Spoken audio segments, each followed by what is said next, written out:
എന്ത് നടപടി ഉണ്ടാകുമെന്നാണ്. നമ്മളിപ്പോൾ വിളിച്ചു കഴിഞ്ഞാൽ വിളിച്ചാൽ അതിന്റെ അടുത്ത ദിവസം കോൺട്രാക്ടർ ഇത് വന്ന് ശരിയാക്കി തരും എന്ന് ആരെങ്കിലും പ്രതീക്ഷിക്കുന്നുണ്ടോ? ഇല്ല. ഇവൻ നമ്മക്ക് പണിയുണ്ടാക്കുമെന്നാണ് തോന്നണത്. ഇതിനുള്ള ടൈം ബൗണ്ട് ആയിട്ടുള്ള സൊല്യൂഷൻ എത്ര സമയത്തിനകത്താണ് നമ്മൾ പ്രതീക്ഷിക്കുന്നത്? ഒരാളൊരു കംപ്ലൈന്റ് വിളിച്ചു പറഞ്ഞു, ആ കംപ്ലൈന്റ് ജെനുവിൻ ആണോ എന്നറിയണം. അപ്പൊ അതിന്റെ പ്രാരംഭ നടപടി എന്ന നിലയിൽ ഒരു സൈറ്റ് ഇൻസ്പെക്ഷൻ ഉണ്ടോ? ആ സൈറ്റ് ഇൻസ്പെക്ഷൻ ഉണ്ടെങ്കിൽ ഈ വിളിച്ചു പറയുന്ന ആളിനെ അത് അറിയിക്കുന്ന ഒരു രീതി ഉണ്ടോ? എങ്കിൽ അവർക്ക് എല്ലാവർക്കും കൂടി കൺവീനിയന്റ് ആയിട്ടുള്ള, അല്ലെങ്കിൽ ആ പ്രദേശത്തെ ജനപ്രതിനിധിയുടെ കൂടി ഒരു സാന്നിധ്യത്തിൽ ഇത് നടത്തുന്ന രീതിയിലുള്ള ഒരു സംവിധാനം ഇവിടെ ഉണ്ടോ? ഈ കാര്യങ്ങൾ കൂടി പറയേണ്ടതാണ്. വെറുതെ കേവലം ഒരു നമ്പർ പ്രസിദ്ധീകരിച്ചതിന് ശേഷം ഇതിന്റെ ഉത്തരവാദിത്വം പൂർണ്ണമായിട്ടും ഇത് ചെയ്തിരിക്കുന്ന കരാറുകാരനാണ്. ഞാൻ ഒരുപാട് തവണ തന്നോട് പറഞ്ഞിട്ടുണ്ട്, ഇവിടെ ഇങ്ങനെയുള്ള ചുറ്റിക്കളിയൊന്നും ഉണ്ടാക്കരുതെന്ന്. ഇപ്പൊ എന്തായി? ഞാനും ആപ്പിലായി. അല്ലെങ്കിൽ അവിടെ ഉണ്ടായിരുന്ന എഞ്ചിനീയർക്കാണ് എന്ന് പറയുന്നതിനപ്പുറത്തേക്ക് ഈ പൊതുജനങ്ങളുടെ പണം കൈകാര്യം ചെയ്യുന്ന സർക്കാരിന് ഇതിനേക്കാൾ ഭാരിച്ച ഒരു ഉത്തരവാദിത്വം. ഇതിപ്പോ നേരിട്ട് ജനങ്ങളെ വിളിച്ച് ഡീൽ ചെയ്തോ, അതുകൊണ്ട് റോഡുകളുടെ അവസ്ഥ എങ്ങ് മെച്ചമാകും എന്ന് പറയുന്നതിനപ്പുറത്തേക്ക് റോഡുകളുടെ അവസ്ഥ എന്താണ് എന്ന് നേരിട്ട് അറിയാം.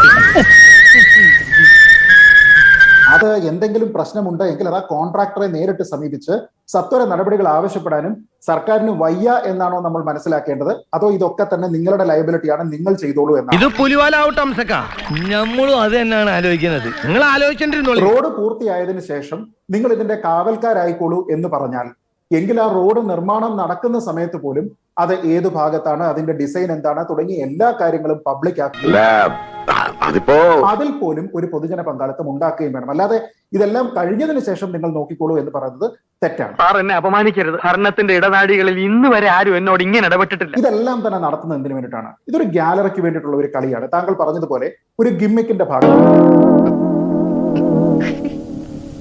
കാരണം വ്യക്തിപരമായിട്ടുള്ള ഏതെങ്കിലും ഒരു വിഷയത്തിൽ ഒരു പ്രശ്നം ഉണ്ടാകുമ്പോൾ നമുക്കതിന് എസ്കലേഷൻ പോയിന്റിന് ഒരാളിന്റെ നമ്പർ പ്രദർശിപ്പിക്കുന്നത് പോലെ അല്ല റോഡ്. റോഡ് എന്ന് പറയുന്നത് രഹസ്യമായിട്ടുള്ള ഒരു കാര്യമല്ല. അത് പരസ്യമാണ്, പൊതുവായിട്ടുള്ള ഒരു കാര്യമാണ്. ആ റോഡ് വഴി യാത്ര ചെയ്യുന്ന എല്ലാവർക്കും, പ്രത്യേകിച്ച് അവിടെയുള്ള ജനപ്രതിനിധികൾക്കും അതിന്റെ അവസ്ഥ അറിയാവുന്നതാണ്. എങ്കിൽ ആ അവസ്ഥ ബന്ധപ്പെട്ട സർക്കാരിന്റെ ഭാഗത്തു നിന്നുള്ള ഉദ്യോഗസ്ഥരായിക്കോട്ടെ, ജനപ്രതിനിധികളായിക്കോട്ടെ, ഇങ്ങനെയുള്ള ആൾക്കാരെ അറിയിക്കുന്നതിന് വേണ്ടിയിട്ടുള്ള സംവിധാനം ഇവിടെ ഉണ്ട്. ഒന്നും വേണ്ട. കഴിഞ്ഞ സർക്കാരിന്റെ കാലത്ത് ഇത് റിപ്പോർട്ട് ചെയ്യുന്നതിന് വേണ്ടിയിട്ട് ഒരു മൊബൈൽ ആപ്പ് ഉണ്ടായിരുന്നു. മന്ത്രി ശ്രീ മുഹമ്മദ് റിയാസ് വന്നതിന് ശേഷം ആ ആപ്പ് വീണ്ടും ലോഞ്ച് ചെയ്യുന്നു, മറ്റൊരു പേരിൽ വേറൊരു ആപ്പ് ലോഞ്ച് ചെയ്യുന്നുണ്ടാവുന്നു. ഇതിന്റെ എല്ലാം ഉദ്ദേശം എന്താണ്? റോഡിൽ എന്തെങ്കിലും ഒരു പ്രശ്നമുണ്ടെങ്കിൽ അത് നമുക്ക് റിപ്പോർട്ട് ചെയ്യണം. ഇതിനപ്പുറത്തേക്ക് സത്വരമായിട്ടുള്ള നടപടികൾ, ആ നടപടികൾ എങ്ങനെയൊക്കെയാണ്, ആരെയൊക്കെ ഉൾപ്പെടുത്തുന്നു എന്നതിനപ്പുറത്തേക്ക് ഈ പണി മോശമാണ്, അവിടെ എന്തെങ്കിലും ഒരു പ്രശ്നമുണ്ടെങ്കിൽ ശിക്ഷിക്കാനായിട്ടുള്ള നിയമനിർമ്മാണം നമ്മുടെ നാട്ടിൽ എത്രത്തോളം ക്രിയാത്മകമായിട്ട് ഉപയോഗിക്കുന്നു? ഞാനൊരു സത്യം പറഞ്ഞ് വിശ്വസിക്കൂ. എനിക്കത് ഓർമ്മയില്ല. ഭീമമായ രീതിയിലുള്ള പിഴ ശിക്ഷ, തടവ് ശിക്ഷ, അങ്ങനെയുള്ള എത്ര കാര്യങ്ങൾ, അത് ഏത് സർക്കാരായിക്കോട്ടെ മുമ്പ് എടുത്തിരിക്കുന്നതിനെ പറ്റിയുള്ള ഒരു ലിസ്റ്റ് പ്രസിദ്ധീകരിക്കാൻ കൂടി മന്ത്രി തയ്യാറാകണം. എങ്കിൽ മാത്രമേ ജനങ്ങൾക്ക് വിശ്വാസം ഉണ്ടാകൂ. കാരണം ഇത് കേവലം ഇന്നുണ്ടായ റോഡുകളല്ല, ഇതൊരു തുടർച്ചയാണ്. നമ്മൾ കേൾക്കുന്ന പല രീതിയിലുള്ള വാദങ്ങളുണ്ട്. ഇപ്പോ ഏതെങ്കിലും രീതിയിലുള്ള ഒരു ഈ മിക്സ് ഉപയോഗിക്കുന്നതിനുള്ള പ്ലാന്റ്, പണ്ട് ഡ്രം മിക്സ് പ്ലാന്റ് ആണ്, അപ്പൊ അത് ഉയർന്ന താപനിലയിൽ ഇതിനെ ഈ വസ്തുക്കളെ എല്ലാം കൂടെ നിക്ഷേപിക്കാൻ കഴിയാത്തത് കൊണ്ടാണ് ബോണ്ടിങ് നടക്കാത്തത് എന്നൊക്കെ പല രീതിയിലുള്ള ന്യായങ്ങൾ ഈ കോൺട്രാക്ടർമാർ പറയുമായി. സ്വന്തം കഴിവുകേട് മറയ്ക്കാൻ ഉപകരണങ്ങളിൽ പരിചാരിക. അപ്പോ ടെക്നോളജിയാണ് അപ്ഗ്രേഡ് ചെയ്യേണ്ടതെങ്കിൽ ഈ ഡ്രൈവർലെസ് കാറുകളിലേക്കൊക്കെ പോകുന്നതിന് മുമ്പ് റോഡ് നിർമ്മാണത്തിന് വേണ്ടുന്ന അസംസ്കൃത വസ്തുക്കൾ അത് ഏത് മാർഗങ്ങൾ ഉപയോഗിച്ച്, ഏതൊക്കെ എക്യുപ്മെന്റ് ഉപയോഗിച്ച് അത് സയന്റിഫിക് ആയിട്ട് അത് അവിടെ ഒട്ടിക്കുക, അല്ലെങ്കിൽ ആ റോഡ് നമ്മളിപ്പോ ഈ ഒട്ടിപ്പോ നെയിം സ്ലിപ്പ് ഒട്ടിപ്പിക്കുന്നത് പോലെ അല്ലാതെ കേവലം ടാർ ഒട്ടിച്ചു വെക്കുക എന്നതിനപ്പുറത്തേക്ക് കൃത്യമായ രീതിയിൽ നേരത്തെ പറഞ്ഞതുപോലെ ഡിസൈൻ ചെയ്ത് റോഡ് ഉണ്ടാക്കുക എന്നുള്ളത് എല്ലാം ഇയാൾക്കറിയാം. ശരിയല്ലടോ? അതെ അതെ. റിപ്പോർട്ടർ ചാനലിന്റെ ഓഫീസിൽ കയറി അതിക്രമം നടത്തിയ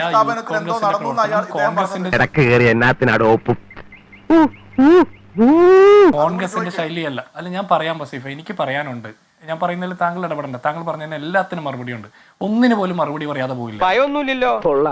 എനിക്കോ നല്ല കാര്യം. ഇന്ന് യൂത്ത് കോൺഗ്രസിന്റെ ചില പ്രവർത്തകരുടെ നേതൃത്വത്തിൽ റിപ്പോർട്ടർ ചാനലിന്റെ ഓഫീസിൽ നടത്തിയ അത്തരം പ്രവർത്തനങ്ങൾ കോൺഗ്രസിന്റെ എനിക്ക് അങ്ങനെ സൗകര്യം കിട്ടിയിട്ടില്ല മറുപടി പറയാൻ.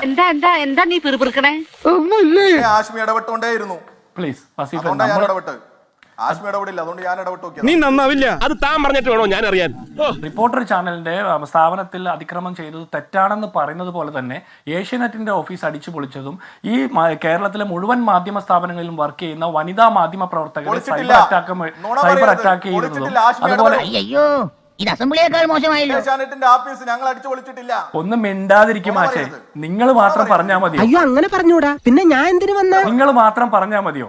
നിങ്ങൾ മാത്രം പറഞ്ഞാൽ മതിയോ? ഒരു ഉളുപ്പ് വേണ്ടേ? ഔചിത്യം എന്നൊരു സാധനമുണ്ട്.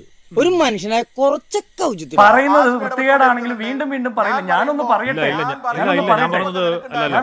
താങ്കൾ എന്ത് വൃത്തികേടൊക്കെ പറയുന്നത്? ഞാൻ പറഞ്ഞത് തെറ്റാണ്. നിന്റെ ഉളുപ്പ് എന്നെ പഠിപ്പിക്കല്ലേ? നിന്റെ എന്നൊക്കെ വിളിക്കാനായിട്ട് നീ നിന്റെ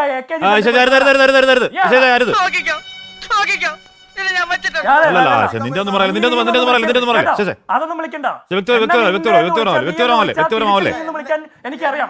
കേട്ടോടാ, കോമൺ സെൻസ് ഇല്ലാത്ത ചന്ത പെണ്ണുങ്ങളെ പോലെ നീ ഇത്രമാത്രം അതപ്പതിക്കുമെന്ന് ഞാൻ ഒരിക്കലും വിചാരിച്ചില്ല. അത് കേട്ടോ, അത് കേട്ടോ. അത് AKG സെന്ററിലെ സഖാക്കന്മാർ തമ്മിൽ വിളിക്കുന്ന വിളി എന്നെ വിളിക്കണ്ട. ഇതിലും ഭേദം അവൻ അങ്ങനെ ഇട്ട് കണ്ട് തരുന്നതായിരുന്നു.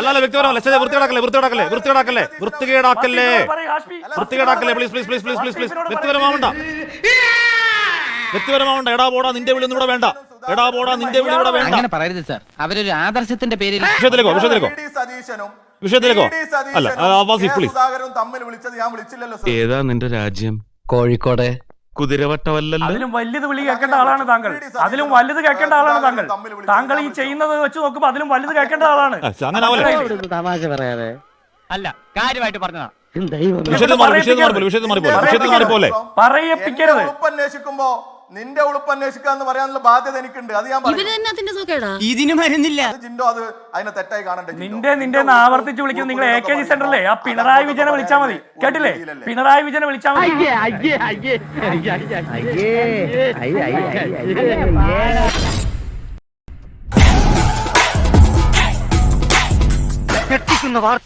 റോം കത്തി എറിഞ്ഞപ്പോ നീറോ ചക്രവർത്തി വീണ വായിച്ചു എന്ന് കേട്ടിട്ടുണ്ട്.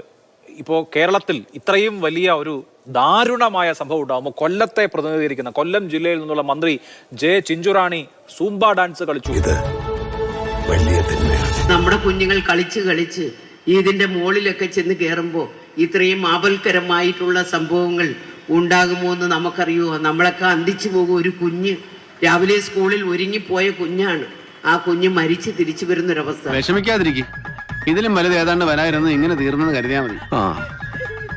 ഒരുപക്ഷെ നമുക്ക് അധ്യാപകരെ നമുക്ക് കുറ്റം പറയാൻ പറ്റില്ല. നമ്മുടെ കുഞ്ഞുങ്ങൾ അവിടെ കയറരുതെന്ന് സഹപാഠികൾ പറഞ്ഞിട്ട് പോലും അവൻ അതിനകത്ത് വലിച്ചു കയറി എന്നുള്ളതാണ് നമുക്കറിയുവാൻ. നിനക്ക് വിദ്യാഭ്യാസമേ ഉള്ളൂ, വിവരമില്ല ഇപ്പൊ എനിക്ക് മനസ്സിലായി. അപകടത്തെക്കുറിച്ച് പ്രസംഗവും നടത്തിയതിനു ശേഷമാണ് എറണാകുളത്ത് പാർട്ടിയുടെ വനിതാ സംഗമ വേദിയിൽ വക്കായ്ക്ക് ചുവട് വെക്കുന്നത്. ഇത് ഇംഗ്ലീഷ് ഒന്നും അല്ല, തനി നാടൻ വെളിച്ചപ്പാടുള്ള എന്നാണ് പേര്. 8ാം ക്ലാസ്സുകാരൻ, നാടിന് പ്രിയപ്പെട്ടവൻ, മിടുക്കനൊരു കുഞ്ഞ് സ്കൂളിൽ പോയി ഏതോ ഒരു അപകടത്തിലങ്ങ് മരിച്ചു എന്ന് പറഞ്ഞു കളയരുത്. അക്ഷരം തെറ്റാതെ പറയണം.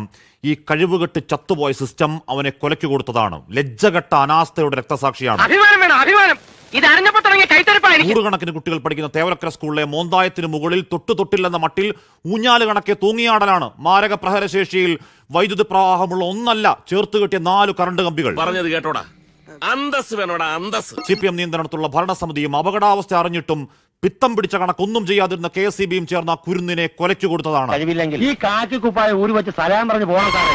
കാരണക്കാരെ കഴുത്തിന് പിടിച്ച് പുറത്താക്കാൻ അമാന്തമുണ്ടായാൽ തെരുവിൽ പ്രതിഷേധം ഇരമ്പുന്നില്ലെങ്കിൽ നമ്മളൊക്കെ മനുഷ്യരാണ്. ഈ തെരഞ്ഞെടുപ്പിൽ എന്റെ പാർട്ടി ജയിക്കുന്ന കാര്യം ഇത് തന്നെ. ആ സ്കൂൾ ഭരണസമിതി ഉപദേശക വിദ്വാൻ, അവിടുത്തെ ജില്ലാ പഞ്ചായത്ത് അധ്യക്ഷൻ, അയാൾ പറയലാണ്, അവബോധമില്ലാത്ത ആ വിദ്യാർത്ഥിയെ ഷീറ്റിൽ കയറി കാല് തെന്നിയപ്പോൾ കറണ്ട് കമ്പിയിൽ പിടിച്ചതാണ് അത്ര പ്രശ്നം.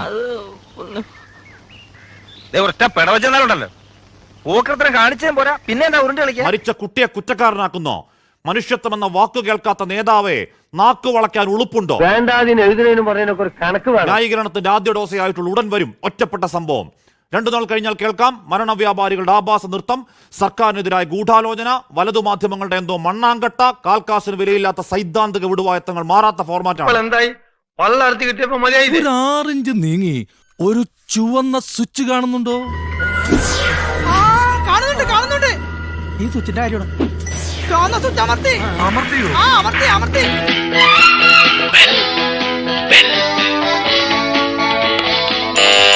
Thank you. ഈ ഉപകാരം മറന്നാലും ഞാൻ മരിക്കില്ല. ഇതൊക്കെ എന്ത് അപ്പോ നാളെ നേരത്തെ തന്നെ ഇങ്ങോട്ട് എത്തണം കേട്ടോ. ശരി.